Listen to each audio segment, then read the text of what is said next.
Why people defend systems that hurt them. A woman sits in a meeting room with her manager and HR. She's been working 60-hour weeks for 3 years. She hasn't taken a full vacation in 18 months. Her manager just told her that her role is being restructured. She'll keep her job, but her responsibilities are expanding. No raise. No additional support. HR asks if she has any concerns. She says, "No, I understand. We all need to be flexible right now."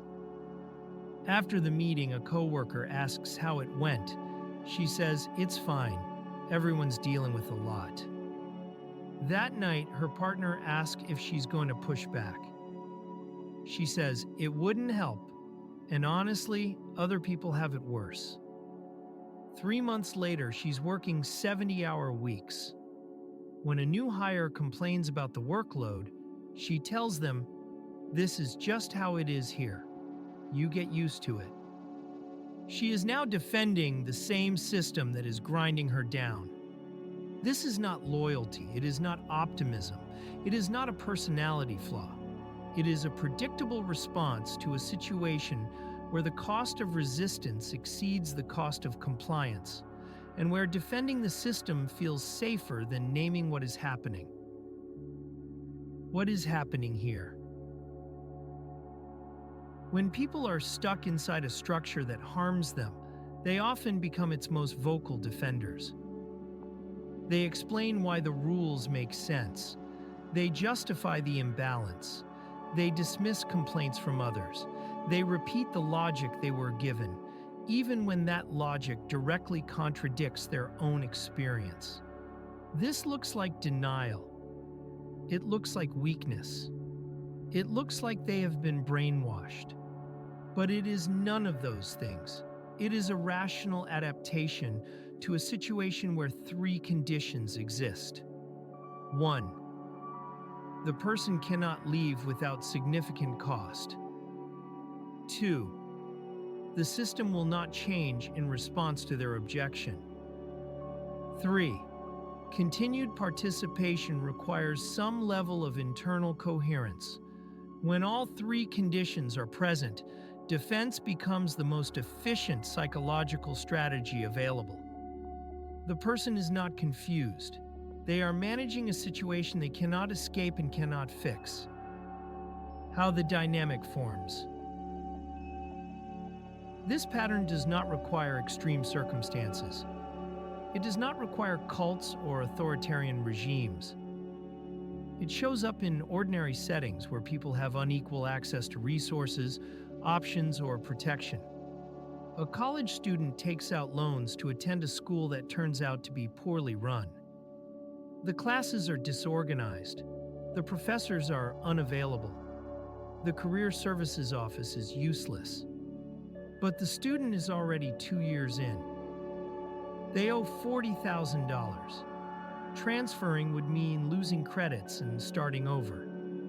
So they stop saying the school is bad. They start saying it's fine.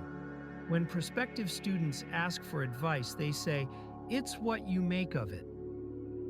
They are not lying. They are resolving the dissonance between what they need to believe and what they experience. A worker takes a job that promised flexibility and autonomy. 3 months in, they realize the manager micromanages everything.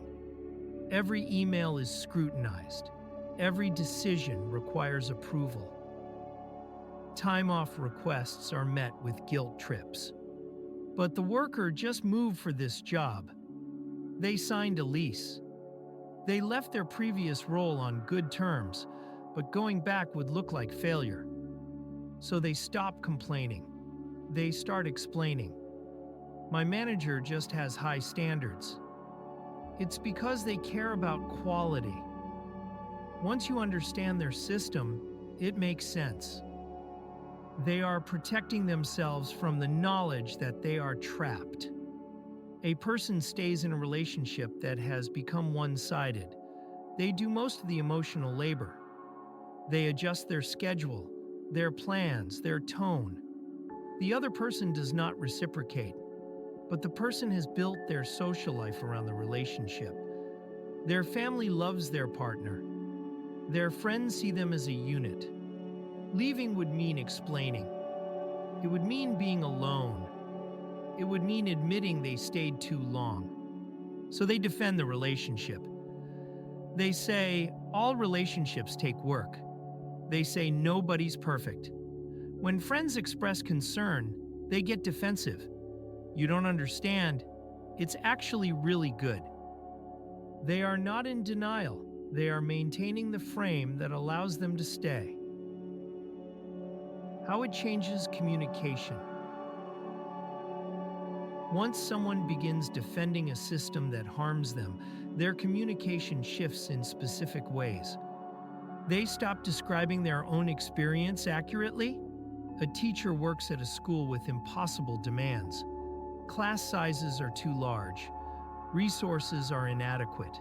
Administrators ignore feedback. The teacher is exhausted and demoralized. But when another teacher complains, they say, "It's not that bad. You just have to stay organized." They are not minimizing the other person's experience out of cruelty. They are protecting their own adaptation. If they validate the complaint, they destabilize their own justification for staying. They begin to use the language of the system. An employee works for a company that cuts benefits, raises prices, and squeezes workers while leadership takes bonuses. The employee is angry, but they need the paycheck.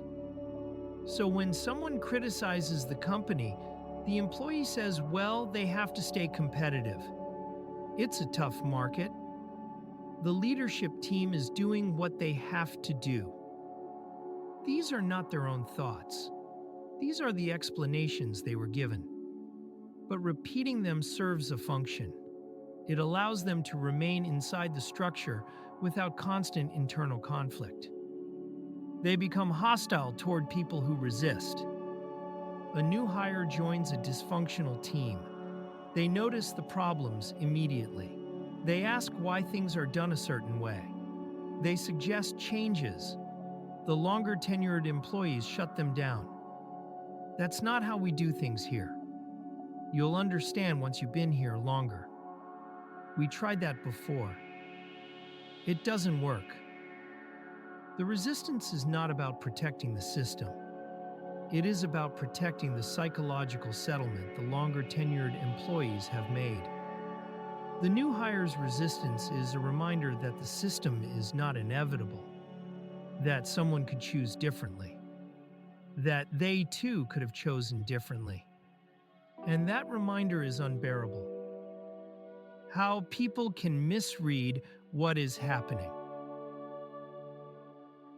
From the outside, this looks like loyalty. It looks like people have been persuaded. It looks like they believe what they are saying. So the response is often confusion or frustration. Why don't they just leave?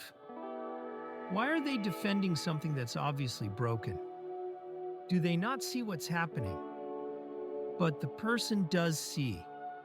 They see very clearly. They are not stupid. They are not weak. They are not brainwashed. They are responding to the reality of their situation. A friend stays in a bad job. Other friends tell them to quit. They say, "I can't afford to be unemployed." The friends say, "But you're miserable." The person says, "I'll figure it out." The friends think the person is making excuses. They think the person is afraid of change. They think the person lacks confidence.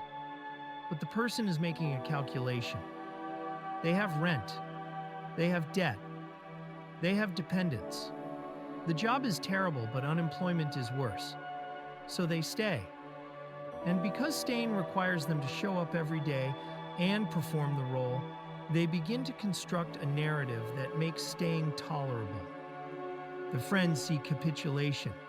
The person is practicing survival. A family member stays in a toxic family system. They defend the family to outsiders. They explain away the dysfunction. When someone suggests distance or boundaries, they resist. Outsiders think the person is in denial.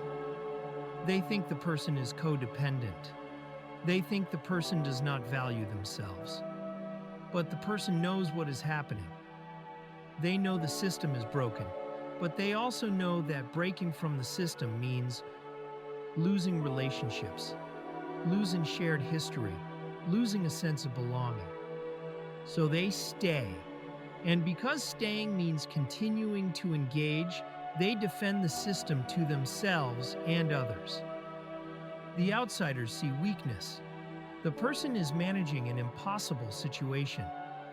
This misreading matters because it shapes how people respond. If you think someone is confused, you try to explain. If you think someone is afraid, you try to encourage. If you think someone is loyal, you try to appeal to their judgment. But none of these responses address the actual problem. The person is not confused, afraid, or loyal. They are trapped. And the defense is not a mistake. It is a way of managing the trap. Why people mistake adaptation for belief. People assume that what someone says reflects what they believe. If someone defends a system, people assume they support it. If someone repeats a justification, people assume they agree with it. But communication under constraint does not work that way. A worker says their job is fine. They smile when the boss walks by. They volunteer for extra projects. They do not complain at team meetings. Observers think the worker is happy. The worker is performing the behavior required to remain employed. The performance is not a lie. It is a response to a context where honesty carries risk and compliance carries survival. A person stays in a relationship where they are not treated well. They post affectionate messages on social media. They attend family events with their partner. They speak positively about the relationship to mutual friends. People think the relationship is strong. The person is managing perception because the alternative is judgment, pressure, or isolation. The public performance is not evidence of private satisfaction. It is evidence of a person managing multiple audiences in a situation they cannot easily change. A student attends a school that fails to deliver what it promised. They tell younger students it is a good school. They defend the program when alumni complain. They participate in recruiting events. People think the student is satisfied. The student is protecting the value of their own degree. If they admit the school is bad, they devalue their own credential. So they defend it. Not because they believe it, but because the alternative is worse. This confusion happens because people do not account for the context in which the communication occurs. They hear the words. They do not see the structure that shapes the words. How the pattern reinforces itself. Once a person begins defending a system, the system gains new leverage. The person's own words become part of the constraint. A manager asks an employee to take on additional work without additional pay. The employee agrees. Later, the employee mentions feeling stretched. The manager says, "But you said you were happy to help." The employee's earlier compliance is now used as evidence of consent. The employee cannot walk it back without seeming inconsistent. So they continue. And each time they continue, the pattern deepens. The person becomes a spokesperson for the system. A member of an organization defends the organization's policies to outsiders. Later, the organization changes the policies in a way that harms the member. The member complains internally. Leadership says, "But you've always been supportive. Why are you being difficult now?" The member's earlier defense is now used to dismiss their complaint. The member is trapped by their own adaptation. The person's defense discourages others from resisting. A team member accepts a bad policy. Other team members see this and assume the policy is fine. Or they assume resistance is pointless. So they also accept it. The appearance of consensus becomes actual consensus, not because people agree, but because people stop objecting. The silence is mistaken for agreement. And the system continues. How the defense becomes identity. Over time, the defense stops being a performance. It becomes how the person understands themselves. A person stays in a difficult job for 5 years. At first, they stayed because they needed the money. Then because leaving would mean admitting they stayed too long. Then because they had built their professional identity around the role. Now when someone suggests they leave, they say, "I'm not a quitter. I'm loyal. I don't give up when things get hard." The staying is no longer a practical decision. It is a moral one. The person has rewritten their own story to make the staying noble. This is not dishonest. It is how people maintain coherence under constraint. A person stays in a bad relationship. At first, they stayed because leaving felt too hard. Then because they had already invested so much. Then because they believed the relationship was part of their identity. Now, when friends express concern, they say, "I believe in commitment. I'm not someone who runs when things get tough." Real love means staying through the hard parts. The staying is no longer about the other person. It is about who they need to believe they are. A student attends a school that does not serve them well. At first, they stayed because transferring was complicated. Then because they had already spent money. Then because they began to identify as someone who perseveres. Now, when someone criticizes the school, they say, "It's about what you put in." Weak students blame the school. I'm someone who takes responsibility. The staying is no longer about the school. It is about maintaining a self-concept that makes the staying coherent. How leverage shapes the defense. Not everyone defends the system with the same intensity. The defense is strongest among people who have the most to lose. A senior employee defends a company's policies more aggressively than a junior employee. The senior employee has more tenure, more social capital, more reputation tied to the company. If the company is bad, then their years of loyalty were wasted. If the company is good, then their staying makes sense. The junior employee can leave more easily. They have less invested. So they are less motivated to defend. A person who encouraged their partner to move across the country for them defends the relationship more intensely than the partner does. The person who initiated the move has more responsibility. If the relationship is bad, then they harm their partner. If the relationship is good, then the move was justified. The partner can admit the relationship is not working without the same moral cost. So they are less motivated to defend.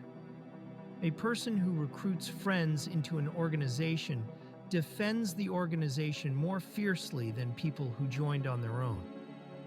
The recruiter is responsible for their friend's experience. If the organization is bad, then they led their friends into a bad situation. If the organization is good, then their recruitment was helpful. The friends can leave without implicating anyone else. So they are less motivated to defend. The more a person's identity or relationships or resources are tied to the system, the more strongly they will defend it. This is not weakness. It is a rational response to the stakes involved. How the defense changes over time. The defense is not static. It shifts depending on the person's position in the system. A new employee notices problems immediately. They ask questions. They suggest changes. They express confusion about inefficient processes. Over time, they stop asking. They start explaining. They begin to say the same things longer tenured employees said to them when they arrived. This is not because they were persuaded. It is because continued participation requires them to accept the system's logic, and because they now have social capital tied to that acceptance. A person enters a relationship with clear boundaries. They say what they will and will not accept. Early on, they enforce those boundaries. Over time, the boundaries erode. The person adjusts.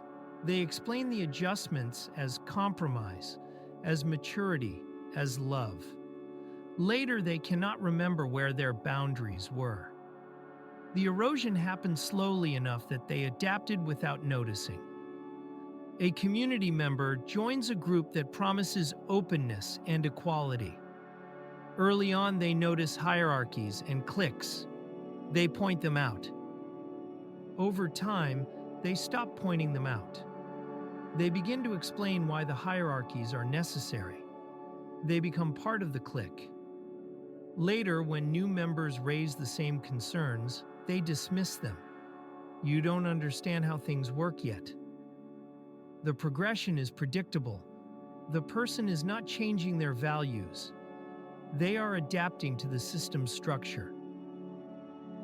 How the system uses the defense. Organizations and leaders rely on this dynamic. They know that people who stay long enough will begin to defend the system, even without being asked. A company has high turnover. Leadership does not address the root causes. Instead, they promote people who stay. They give those people titles and visibility and authority.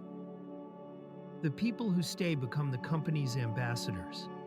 They speak at recruiting events. They train new hires. They explain why the company is a great place to work. They are not lying. They have adapted to the system, and their survival depends on the system being defensible. A school has poor outcomes. Administration does not fix the curriculum or support struggling students. Instead, they highlight the students who succeed despite the obstacles. They give those students scholarships, awards, and platforms. The successful students become proof that the system works. They speak at events. They tell prospective students that success is possible if you work hard enough. They are not lying. They succeeded. But their success does not mean the system works. It means they survived it. A relationship becomes imbalanced. One person does most of the work. The other person does not change.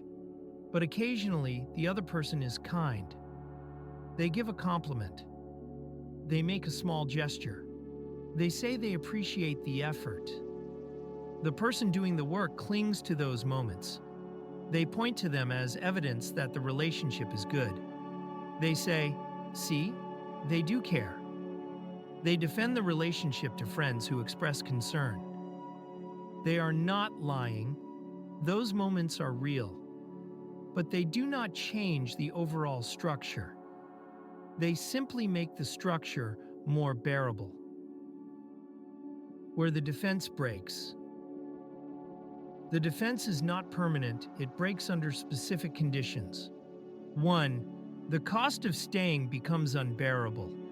A person has defended their job for years, then something changes. Their health declines. A family emergency requires time they do not have. A new boss makes the environment actively hostile. The justification no longer works. The cost exceeds what the defense can manage. The person leaves. 2. The system's claims are exposed as false. A person believes their company values employees. They repeat this to themselves and others. Then there is a layoff. The company eliminates roles without warning. The person they reported to for 5 years does not say goodbye. The defense collapses. The narrative no longer fits the reality. The person stops defending. 3. An alternative becomes available. A person stays in a relationship because they believe being alone would be worse. Then they see a friend thrive after leaving a similar relationship. Or they build a separate social network. Or they gain financial independence. The alternative no longer looks worse than staying. The defense loses its function. The person reconsiders. 4. Someone asks the right question. A person defends their situation automatically. Then someone asks, "Is this what you wanted?" Or, "Do you actually believe that?" Or, "What would you do if you could start over?" The question interrupts the pattern. The person pauses. The defense falters. They see the gap between the story they have been telling and the reality they are living. How others can respond. When someone is defending a system that harms them, the instinct is to argue. "That's not true. You deserve better. Why are you making excuses?" But arguments reinforce the defense. They force the person to double down. A better approach is to lower the cost of seeing the problem. Ask questions that do not require the person to admit failure or disloyalty. What would you do if you were advising someone else in your situation? What would this look like if it were working the way you wanted? What would need to change for you to feel differently? These questions allow the person to examine the structure without abandoning the defense. Acknowledge the reality of the person's constraints. It sounds like leaving would be complicated. It makes sense that you stayed as long as you did. You are working with limited options. This reduces the shame that keeps the defense in place. The person does not have to defend their past choices in order to question their current situation. Offer information without framing it as rescue. I read something about how workplaces sometimes rely on people not pushing back. A friend of mine went through something similar. It took them a while to see it. This gives the person language and perspective without requiring them to agree immediately. Most importantly, do not confuse the defense with the person. The person is not the system. The defense is not loyalty. The justification is not belief. The person is managing a situation they cannot easily change. The defense is a tool. When the situation changes, the defense will too. Closing reflection. People do not defend systems because they are foolish. They defend systems because defending is easier than leaving, and leaving is not always possible. The defense is not a mistake. It is a strategy. It allows the person to remain inside a structure that harms them without experiencing constant internal conflict. It protects them from judgment, shame, and the cost of acknowledging how limited their options are. But the defense has a cost. It makes change harder. It discourages others from resisting. It allows the system to continue without accountability. And eventually, the person begins to believe their own justifications. Not because they were persuaded, but because belief is less painful than clarity. If you see someone defending a system that harms them, do not assume they are confused. They are adapting. The question is not why they defend. The question is what it would take for them to stop. And the answer is almost never more arguments. It is fewer constraints, more options, and a path that does not require them to renounce everything they have done to survive until now.